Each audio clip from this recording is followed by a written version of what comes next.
You are listening to Proof Text, a Glossa House podcast exploring Scripture and all things related to it. New episodes are released daily. For more information, check out glossahouse.com and subscribe to our channels on Spotify and YouTube. Welcome and enjoy. Hello, I'm laughing because an Office verse just a scene from The Office just came to mind. Hello and welcome to Proof Text. I'm Michael Halcomb, and I'm here with my buddy J.M. Smith. It was good to see you, J.M. Me too, and I got to know which Office scene is making you laugh, because that'll happen to me a lot of times. A random thing comes into my head, and I was gonna start the episode by saying, "Hey, I'm Michael Halcomb. I'm here with J.M. Let's just jump right in." And it reminded me of that scene from The Office where the new boss comes in, Joe, what is the name of the printer company that they the Dunder Mifflin? Yes, Sabre. Right, Joe. Oh, okay. She's the manager of Sabre, and anyways, Michael just like he gets right to the point, and she calls him out, and she says something to the effect of, slow down there. You like my ex? You want to jump right in before I can get my socks off or something like that. It's so stupid. Like that scene just came to mind because I was going to say, let's just jump right in. And well, my socks are already ready to come off, so let's go. I'm ready. Oh man. All right. So people that don't watch The Office out there are probably just like, what is happening right now? All right, this is 10 questions where we look at a random verse. I use a random Bible generator to throw a verse my direction. JM doesn't know what's coming. I don't really know anything. I just asked it to give me a verse. So we kind of bounce back and forth. New Testament one time, Old Testament one time. We ask 10 questions of the verse where we each get 5 questions. The idea is just to show you what it looks like when students of Scripture come to Scripture, and we start by just being curious and asking questions. So if you're watching, you got an advantage because you'll be able to see the text on the screen. And here's this week's text. It's Lamentations 3, and the verse that we're going to look at is 3:24. Lamentations 3:24. I'm familiar with 3:23 kind of, but we're at 3:24. So the NIV says this: I say to myself, the Lord is my portion, therefore I will wait for him. Oh my goodness, this is a short verse. Be curious to see how this is going to go. So the Lord is my portion. I say to myself, the Lord is my portion, therefore I'll wait for him. You want to go first? You want me to? See if you can pull up on your end on Step Bible, because I know you're using Step Bible. See if you can pull up the Septuagint for this. Okay, I will try to do that. Yep. Because I'm curious. All right. Oh, it didn't. Yeah. It's the Septuagint. Septuagint exists, but not for this verse. Yeah, that's my first question. Why does this verse not appear in the Septuagint? And is that just because there was a different version of Lamentations in Greek, or is it corruption, like the lost textual, critical, lost ending or something like that? That's my first question. Why did the Septuagint not pop up for this verse? That's a great. I would not have even thought to ask that right here, because I didn't have the Septuagint up, but it's there in 3:21, skips over 22, 23, 24, and picks back up at 25. So, yeah, great. Dude, that's a great insight. Good on you for looking at that.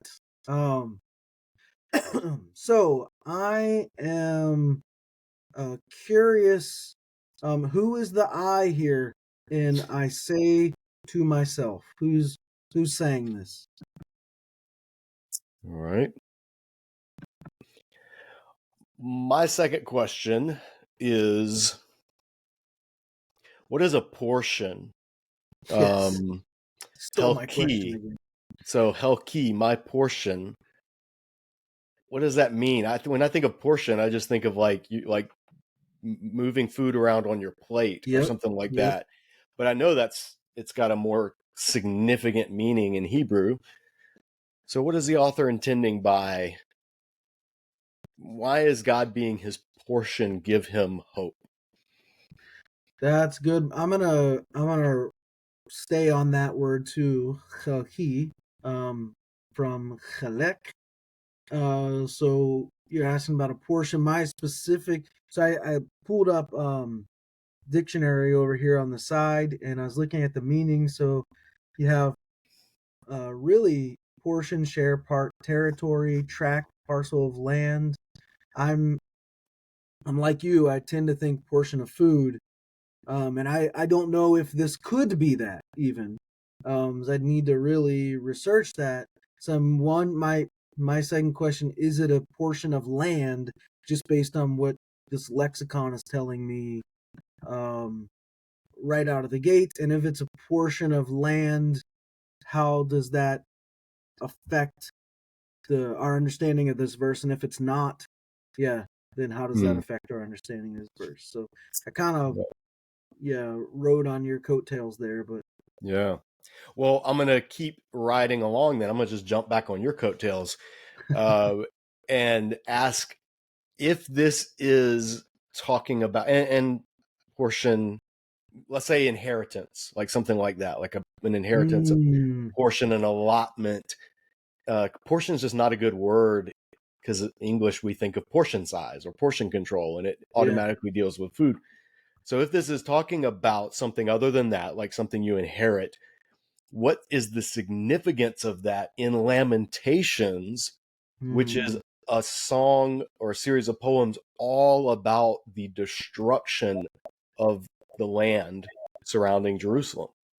And how does that fit thematically into what this is about? hmm. Yeah, that's great. My third question is just reading like the Pentateuch a lot, biblical narrative. I'm used to seeing the speech verb, and in fact, the NIV says, "I say to myself." So I'm used to seeing like vayamar or some form of amar at the start of the verse in Hebrew. This does not do that. Um, the amar is third place in.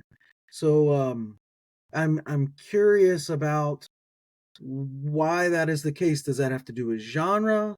Does it have to do with this particular author or set of authors? Does it why is it? Why why is that there in Hmm. third place?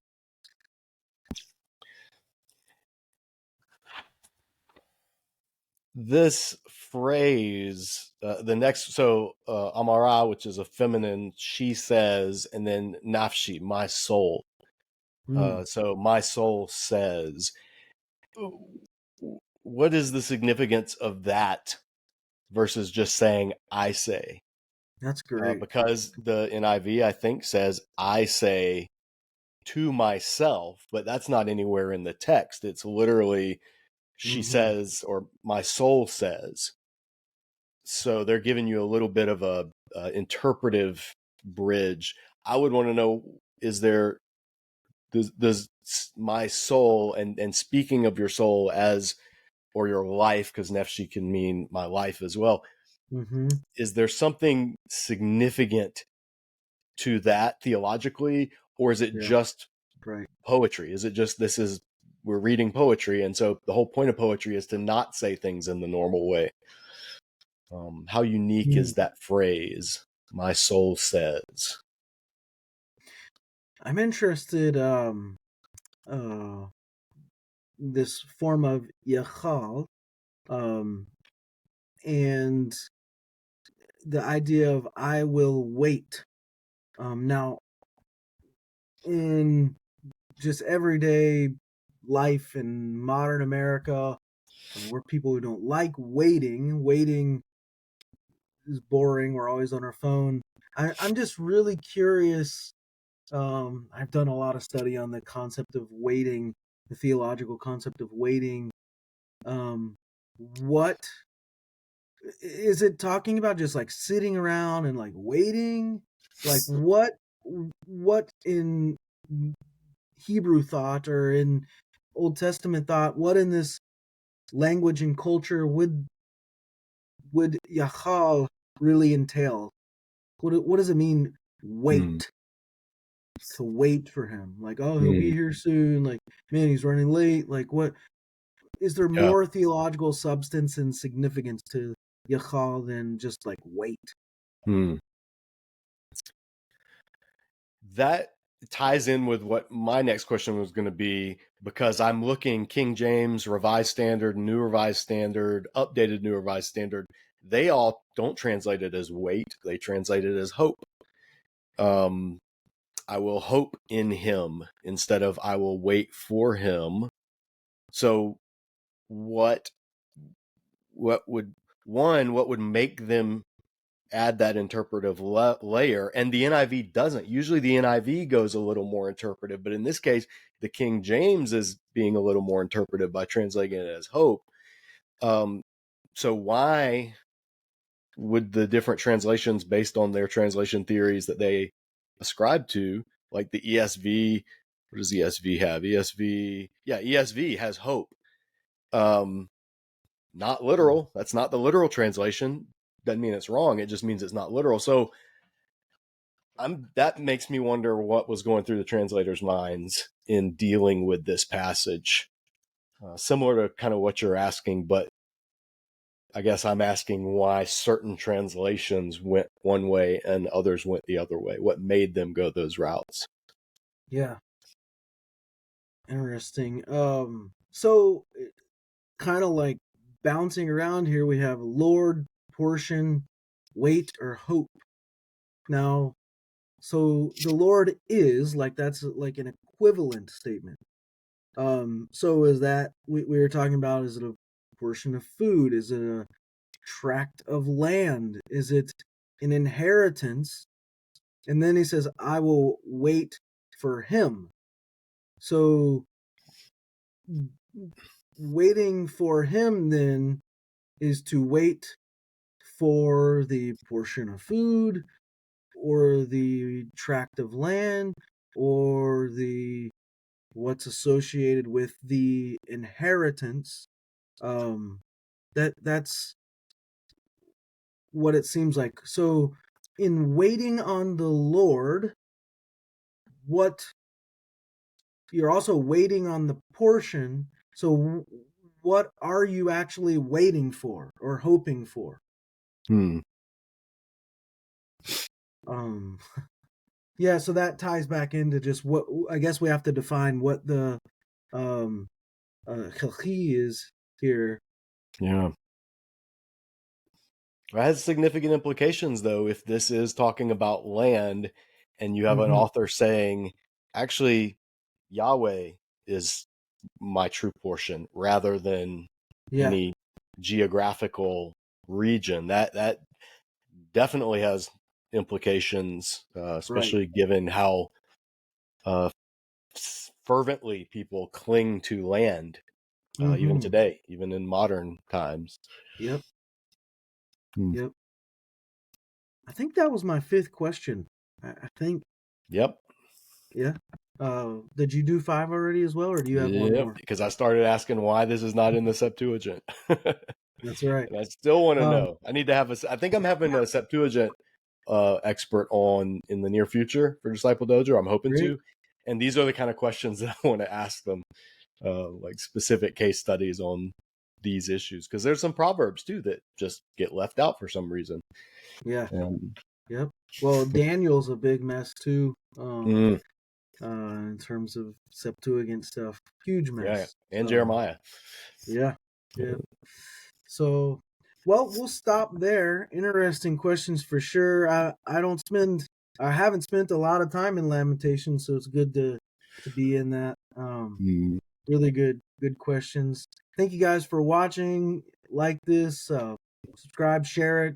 head over to Disciple Dojo, YouTube page, the website, and lots of good stuff going on over there. So, JM, man, thanks for your time. Thanks for the insights. My pleasure. Always learn when we do this. So, Yeah, me too. yeah, For sure. it's good stuff, man. Well, we'll end there and we'll say we hope that helps. Interested in growing your ancient language skills but not sure where to start? Glossa House can help.